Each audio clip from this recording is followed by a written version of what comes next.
પાટણ જિલ્લામાં રિક્ષામાં બેસાડીને મુસાફરોને લૂંટતી એક ગેંગ ઝડપાઈ છે। પોલીસે એક મહિલા સહિત 3 ઇસમોને ઝડપી પાડ્યા છે। એલસીબી પોલીસે બાતમીને આધારે આ ગેંગને ઝડપી છે। એલસીબી ટીમે શહેરના ભાટિયાવાડા નાકેથી આ ગેંગને ઝડપી પાડી છે। પાટણ શહેરમાં 1.5 મહિના અગાઉ વૃદ્ધાને રિક્ષામાં બેસાડીને લૂંટ કરી હતી। જોકે શહેરે ડિવિઝન પોલીસ મથકે ફરિયાદ નોંધાઈ છે। પોલીસે મુકેશ પટણી, કલ્પેશ પટણી, શિલ્પાબેન પટણી, જેસલ માજીરાણાને ઝડપી પાડ્યા છે। પોલીસે 4 આરોપીઓ પાસેથી ચાંદીના દાગીના, રિક્ષા, મોબાઈલ સહિત 57,837 રૂપિયાનો મુદ્દામાલ કબજે કર્યો છે।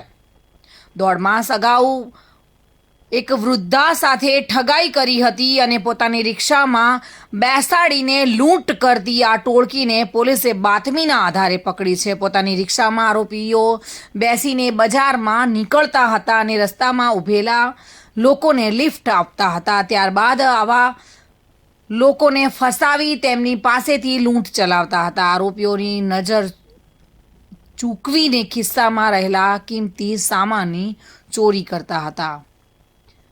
જોકે પોલીસને બાતમી મળી હતી અને એલસીબી પોલીસે બાતમીના આધારે આરોપીઓને ઝડપી પાડ્યા છે। વધુ તપાસ હાથ ધરી છે। પ્રવીણ યોગી સાથે bureau report, today Gujarati news.